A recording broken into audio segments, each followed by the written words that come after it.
Dark Souls is easy, they said. Just get good. Fine!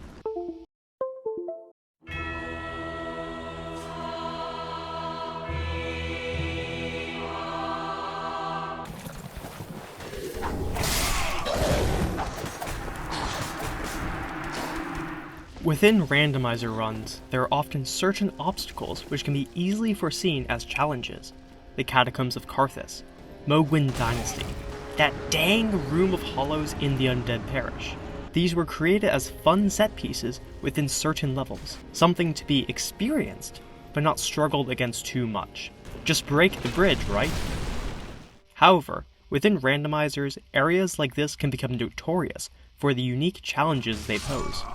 Sometimes, as I struggle through the cruel stochasticity of a randomizer, I wonder why the hell am I doing any of this? But through the chaos and calamity, I remember just how beautiful they can be. Now, as someone who's been fixating on FromSoftware games for around a decade, I've put probably a collective 1,000 hours into Dark Souls 1, Dark Souls 3, Sekiro, and Elden Ring. I love these games, and I want to squeeze just as much as I can out of them. I've fought all the bosses, I've learned all their lore, I've done randomizer runs on each of them. But to some degree of content, every experience is finite. Even Minecraft, with its boundless realm of possibilities and infinite world generation, can be samey after you've put a couple hundred or couple thousand hours into it. I want more out of my games. I want those ridiculous happenings, those challenges, the ability to show mastery over the game. So, randomizers are just an easy way to squeeze. Randomizers have been a staple of Dark Souls modding for a long time, with the first one being created by Hot Pocket Remix over 8 years ago. Subsequent randomizers have been created for Dark Souls 2 through Elden Ring. The core idea of a randomizer is simple. You take all of the game elements, shuffle their positioning, and load them back into the game. May chaos take the world. For FromSoftware games, there are two major types of randomizers, enemy and item. Traditionally, in enemy randomizers, bosses, non-respawning mini-bosses, and normal enemies are shuffled amongst themselves. This parameter, along with health and damage scaling, are just one of many available customizations. For more hardcore runs, scaling can be foregone, leaving all enemies at their base health and damage. This is, of course, used by true challenge runners, the strong of will, yet insane of mind. Oh, you people! Item randomizers are the more interesting part of these runs. Item randomizers shuffle all of the items around so the player needs to go searching through the world for what they need. But wait, let's not Dunning-Kruger ourselves and actually think about the implications of this. FromSoftware games often revolve around certain key items which need to be collected. In Dark Souls 1, you need to get the Lord Vessel. Elden Ring cannot be beaten without getting the Roll Medallion to go to the mountaintops. Item randomizers can't be truly random unless you're interested in soft-locking the game. Key items must be available in the right order to allow for proper pathing. The Roll Medallion can't be allowed to spawn within the mountaintops. The Lord Vessel cannot be within the Duke's Archives. These two new rule sets, item and enemy randomizers, are combined to create a whole new experience for the player. Enemy encounters which are normally balanced around certain mobs become chaotic flusterclucks. The pathing which is normally salient to an experienced player becomes an exercise in overturning every rock and item placement to find a useful tool or key item needed for progression. Moments arise where you only need another damn smithing stone 4 and then you can have a plus 25 weapon, but until then, you're stuck. But the question arises, what purpose does any of this have? Randomizing items and enemies destroys the intentional curation of the game, leaving only meaninglessness. Video game randomizers are naturally absurd.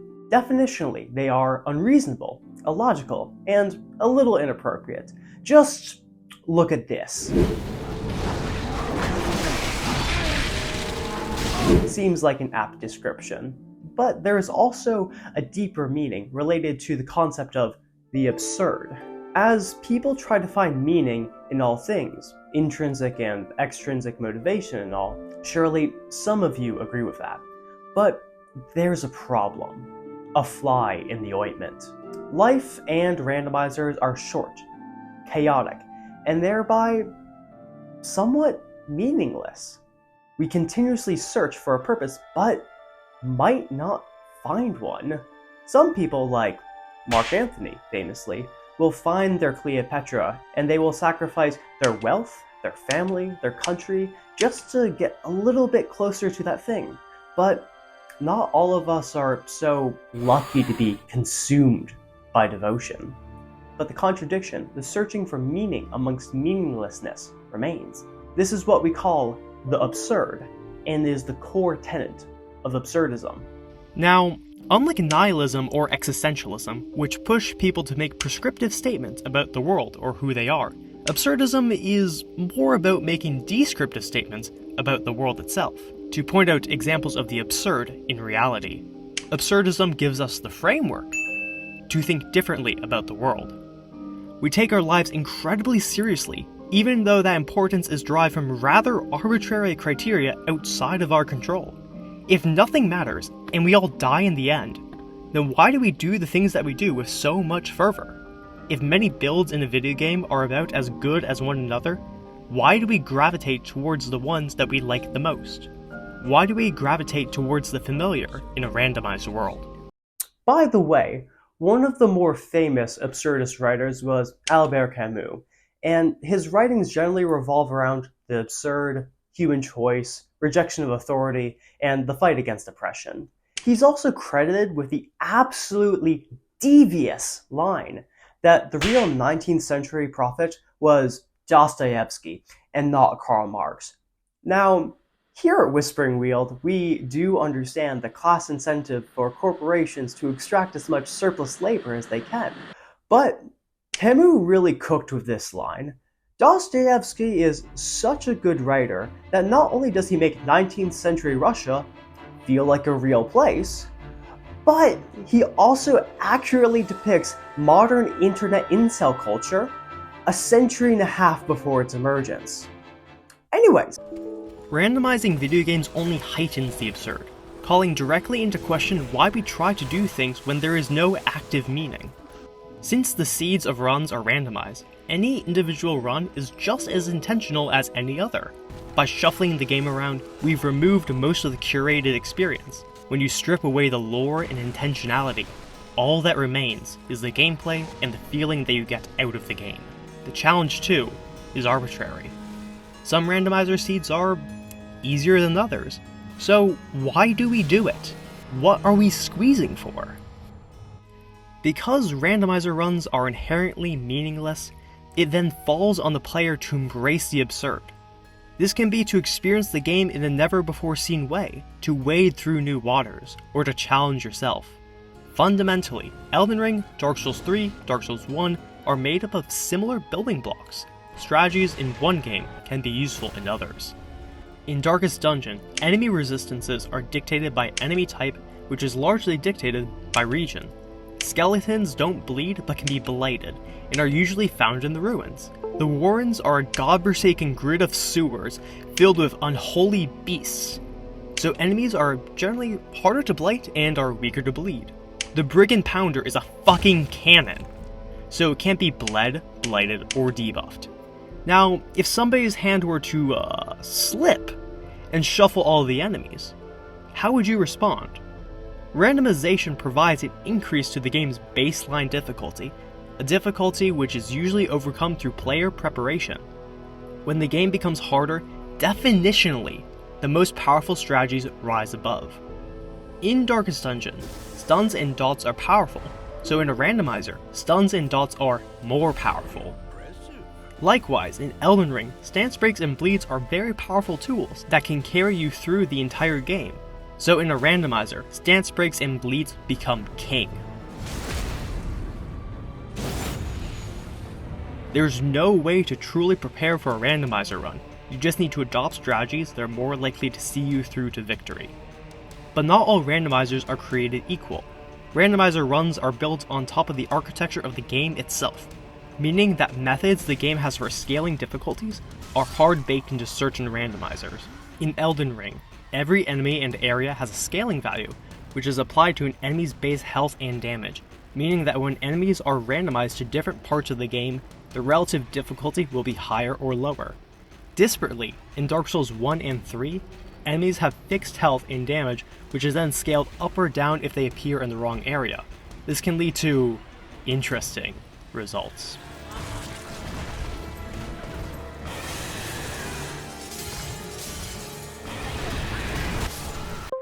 And everyone always assumes that the stereotypically hard bosses stay as the stereotypically hard bosses throughout, like, the entire player progression. But no. Weird bosses in tiny arenas cause significantly more bullshit to happen. Especially within randomizer runs, basic level traversal becomes one of the harder parts of the run. Bosses seem like almost a formality. If your goal of a randomizer is to encounter the game in ways that you haven't before, to challenge yourself in new ways, to test your game knowledge, then surely there has to be a way to make level traversal even harder. No, wait. You couldn't mean... I've been doing randomizer runs for FromSoftware games for about a decade. I've also tweaked with the settings of the randomizer runs more than a few times. Like in Dark Souls 1, if you have a, say, 5% chance of normal enemies being replaced by bosses, then you had best get ready for a bunch of Ornsteins to spawn in. There's nothing quite like making your way through Darkroot Garden only to see the Dragon Slayer stuck on some trees trying to dash at you at light speed perpetually after completing my first 2 all bosses runs of Dark Souls 3, using a pure strength build and a Dex Pyromancer build, mind you.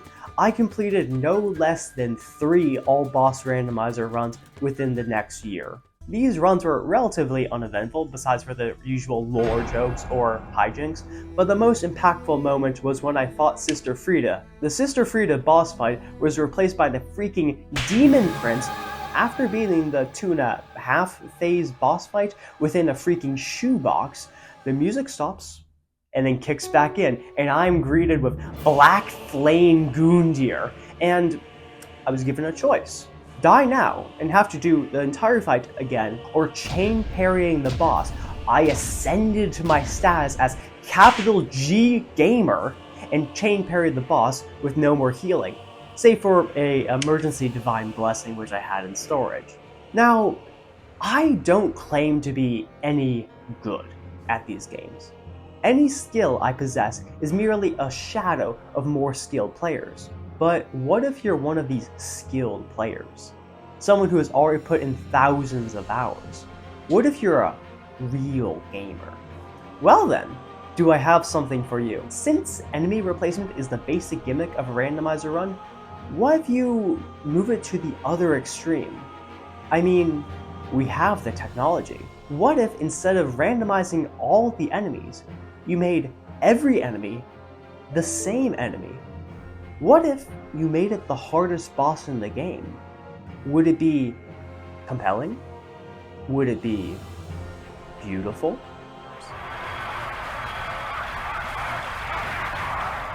Funnily enough, the gore of numerous boss bodies clipping into one another makes me think of... These paintings hardly look like what we normally think of as art. From the symbolism-laden landscapes of Thomas Cole or classic Americana of Norman Rockwell, these paintings are almost random. Chaotic mixtures of color and texture, filling huge canvases, submerging the viewer within the art. Immense, chaotic, but not random. These paintings are part of the body of work by American painter Jackson Pollock, particularly from his drip period in the late 1940s. But he wasn't a casual. Like many other artists, Pollock was formally trained and developed his own style from many different sources. Like many challenge runners, he put in the time. Pollock would take to laying large canvases on the floor of his studio and entering trance-like states where he wildly composed his paintings. Unconstrained by convention and using his so-called action painting method, Pollock's constructions swelled in size. The 1950 mural on Indian red ground measures a staggering 6 by 8 feet, and number 5 from 1948 measures 8 by 4 feet. His works are striking, using household paints and various materials to build up an impasto that practically leaps off the canvas. Now, despite my glazing, I don't particularly like Jackson Pollock. I mean, his works are impressive, but I'm personally more of a fan of romanticism and landscapes, like the GOAT, Thomas Cole. But that's not to say that I hate modern art.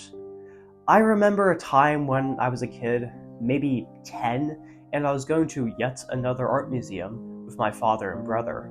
We came across a small chapel-like room, and the white walls were punctuated by these monoliths. I can't explain why, but I've always been drawn to the works of Mark Rothko. Like Pollock, he created more abstract pieces, putting subtly changing shades of color on huge canvases. I don't know why, but I look at these things, and it makes me feel emotions that I have a hard time describing. Absurdly enough, they are beautiful. A common detraction of Rothko and Pollock is that their art is too simple, that anybody could have done it.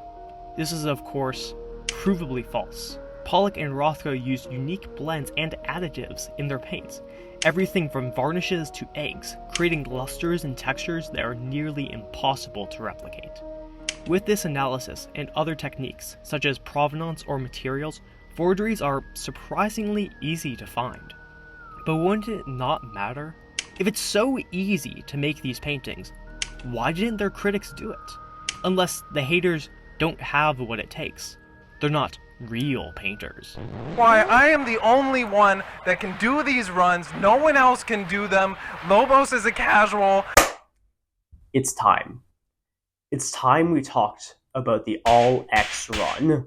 For those real gamers among us, the All-X run is the pinnacle of absurdist FromSoftware challenges. Unlike other runs, like limiting yourself to certain damage types or level 1 runs, All-X runs have basically no application to normal playthroughs of the game. Truly, it is the Dark Souls of challenge runs. The setup is simple. Using a randomizer or other modding tool, transmute every enemy in the game into one specific enemy, preferably one of the hardest bosses in the game, and then proceed to complete an all bosses playthrough, going through every area. Yikes. Notable runs that have been completed are Challenger Andy's All Gwyn and All Gale runs, Sarius's All Artorias and All Manus runs, and Bushy's All Melania run. As noted by both Challenger Andy and Sarius, completing All-X runs forces a player to immerse themselves within the game, developing new strategies of pigeonholing and eliminating veritable armies of bosses. This can of course get a little heated. And then, you guys see what I do? I sit on a ladder for 2 hours. You don't fucking... All-X runs also turn relatively normal gameplay areas into nearly impossible hurdles, only overcome through clever strategizing and blessed RNG.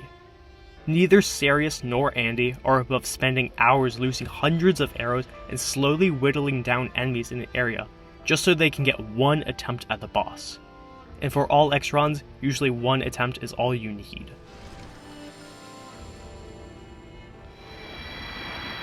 Funnily enough, Pollock's description of his own drip process mirrors the devotion and unique strategies of All-X runners. My painting does not come from the easel. On the floor, I am more at ease. I feel nearer, more part of the painting. I continue to get further away from the usual painter's tools, such as easel, palette, brushes, etc. I prefer sticks, trowels, knives, and dripping fluid paint or heavy impasto with sand, broken glass, or other foreign matter added. When I am in my painting, I'm not aware of what I'm doing. It is only after a sort of get acquainted period that I see what I have been about.